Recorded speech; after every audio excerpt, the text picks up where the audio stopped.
কি শুরু করছেন আপনারা? কোরআন তিলাওয়াত করতেছি, এই কি শুরু হয়েছে আপনাদের? এই ক্যামেরা থাকবে, আপনার মন চাইলে থাকেন, না থাকলে নাই। কি আসে এইভাবে তো চিৎকার করে? একজন উঠে এসে কমিটিকে বলেন যে ভাই এই বিষয়টা সমস্যা হচ্ছে। আরে ঠিক গানের মঞ্চে পাইছে না, কোরআন তিলাওয়াত হচ্ছে, কি চিৎকার আলাম? এই আস্তে, সবকিছুতে ঠিক বলা দরকার নেই। আরে কোরআন তিলাওয়াত করতেছি এই মুহূর্তে। কোরআন তিলাওয়াতের আদব হলো, কোরআনে কারীম যেখানে তিলাওয়াত হয় সেখানে মনোযোগ সহকারে শ্রোতাদের শুনতে হয়। কোরআনে কারীম যে মজলিসে তিলাওয়াত হয় প্রত্যেকটা হরফে হরফে আল্লাহ পাক শ্রোতা এবং যে পড়েন তার আমলনামায় 10টা করিয়া লিখে দেন। এবং কোরআনে কারীম যে তিলাওয়াত করে এবং যে শুনে আল্লাহ পাক তার অন্তরের যে দিলের জং দূর হয় এবং আল্লাহর নৈকট্য লাভ হয়। আপনারা কি করলেন? এটা কোরআন তিলাওয়াতটা শেষ হইলেও তো আপনি বলতে পারতেন যে হুজুর ডিস্টার্ব হচ্ছে, ক্যামেরাটা সরান, কিংবা এটা সরান, ওইটা সরান। আপনারা 7 জন 10 জন জগরার স্টাইলে মনে হইতেছে জগরা করতে আইছিলেন, মারামারি চিৎকার শুরু করলেন। বাবা এটা কি হইল? এটা সৌন্দর্য মাহফিলের? আমার খুতবা থামায় দিতে হইলো, তিলাওয়াত থামায় দিতে হইলো। দয়া করিয়া আপনারা, যেটা সমস্যা হবে একটা মাহফিলের, কোরআন হাদিসের মাহফিলের, আবার আমি খুতবা রাইখে এখন একটু কথা বলেই নিতে হচ্ছে। কোরআন হাদিসের মাহফিলের মজলিসের আদব বজায় রাখার স্বার্থে আপনাদের কোনো বিষয়ে কোনো যদি মনে হয় যে এটা মনে হয় ভুল হচ্ছে, এটা মনে হয় ঠিক হচ্ছে না, আদব হলো একজন উঠে আস্তে করে মঞ্চে আসবেন, পরিচালক যে আছে তাকে একটা ছোট্ট করে লিখিত দিবেন যে ভাই এই বিষয়টা সমস্যা হচ্ছে, এই বিষয়টা ঝামেলা হচ্ছে, এটা একটু এটা করেন। আচ্ছা সত্যি কথা বলেন, যদি সকলে মিলে এইভাবে হই হুল্লোড় করতে থাকে, এটা কি কোরআন হাদিসের মাহফিল থাকবে না মাছের বাজার? কোরআন তিলাওয়াতের সময় বেআদবি থেকে আল্লাহ পাক আমাদের ক্ষমা করুক। আরো জোরে বলেন আমিন। একটা হাদিস শোনাই আপনাদেরকে, সুবহানাল্লাহ। আসলে আমরা তো এগুলোর চর্চা নাই। আল্লাহ রাসূল সাল্লাল্লাহু আলাইহি সাল্লাম যখন কোরআন তিলাওয়াত করতেন, সাহাবায়ে কেরাম কাঠের মতো হয়ে যেতেন। কাঠ কেমন হইতেন? কাঠের মতো হয়ে যেতেন সাহাবায়ে কেরাম। সুবহানাল্লাহ। এমনও আসছে যে আল্লাহ রসুলের এমন সাহাবী তাদের উপর পাখি বসে যেত। সুবহানাল্লাহ। মানে তারা একটু নড়াচড়াও করতেন না।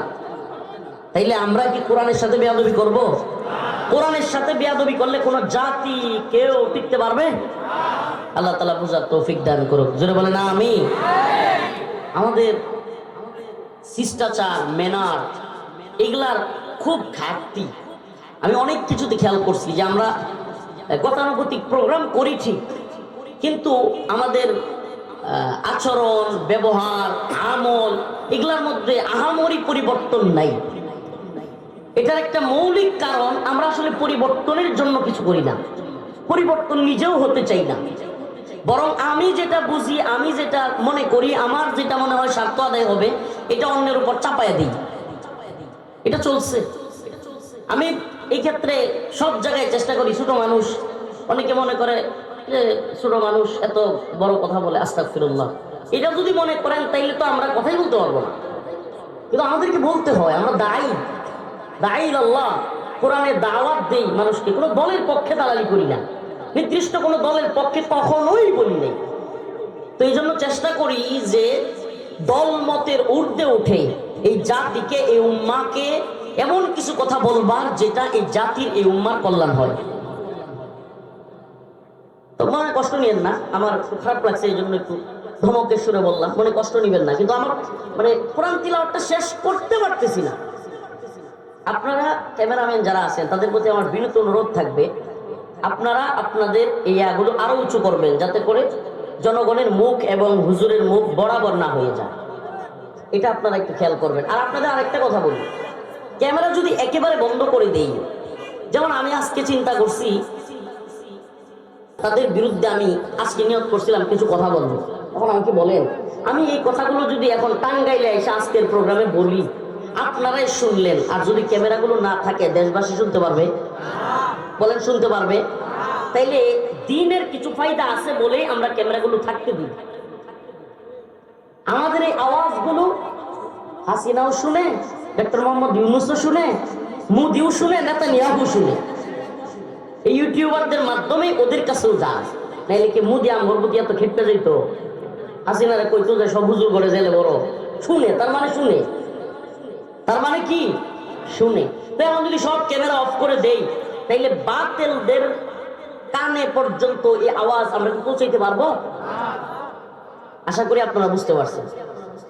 অনলাইন তো ভরে গেছে বাজে কন্টেন্ট দিয়ে, নোংরা কন্টেন্ট দিয়া অনলাইন তো ভরে গেছে।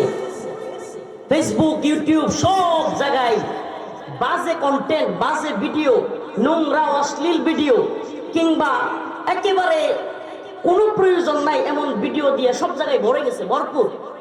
এই মুহূর্তে দ্বীনের কিছু কথা, কোরআনের কিছু কথা আমরা যদি এই কন্টেন্টগুলো যদি আমরা আমাদের সামাজিক যোগাযোগ মাধ্যমে তাদের মাধ্যমে প্রচার করতে পারি, এটা কি দ্বীন উম্মার ফায়দা হবে না? বর্তমান পৃথিবী গ্লোবালাইজড, সবাই এখন ফোন ভিত্তিক, সবাই এখন ফোনের মধ্যে, সবাই সবার হাতে হাতে ফোন, স্মার্টফোন। তো স্মার্টফোনের জামানায় সকলের হাতে যখন ফোন, সকলেই যখন ভিডিও দেখছে, সকলেই যখন সারা পৃথিবীর খবর রাখতেছে, এই মুহূর্তে আপনি যদি আপনার মেসেজটা অনলাইনে দিতে না পারেন, কোরআনের আলোচনাটা যদি আপনি অনলাইনে দিতে না পারেন, কোরআনের তিলাওয়াত যদি আপনি অনলাইনে দিতে না পারেন, এই ফোন নিয়ে মানুষ কিছু না কিছু তো দেখবেই, খারাপটা দেখবে। কি দেখবে? খারাপটা দেখবে। এই জন্য আমরা এই সমস্ত ইউটিউবারদেরকে থাকতে দেই। আপনাদেরকে একটা কথা বলি, এদের মধ্যে অনেকেই আছে লক্ষ টাকাও ইনকাম করে, একদিন কোনো একদিন 1 টাকাও কি এরা আমাদেরকে খাওয়াইতে পারছে, দিতে পারছে? এরা শুধু এখানে আছে এরকম না, যারাই আছে প্রত্যেকের ব্যাপারে একই কথা। আমাদের নিজস্ব কোনো ইউটিউব চ্যানেল নেই, আমি খুলিও না, আমার দরকার নাই এই অনলাইনের টাকা পয়সা। কিন্তু তারা তাদের রিজিকটা এখান থেকে তালাশ করবার চেষ্টা করে। তো তারা তাদের রিজিক যদি ইসলামের আলোচনা দিয়া, কোনো বাজে নোংরা কিছু না দিয়া, ভালো কোনো কিছু চিন্তা করে করে থাকে, সহি নিয়তে করে থাকে, আমরা তাদেরকে বাধা না দিই, যে এরা দ্বীনের পক্ষে কাজ করতেছে। আল্লাহ তাআলা আমাদেরকে বুঝার এবং আমল করার তৌফিক দান করুন। আরো জোরে বলেন আমিন।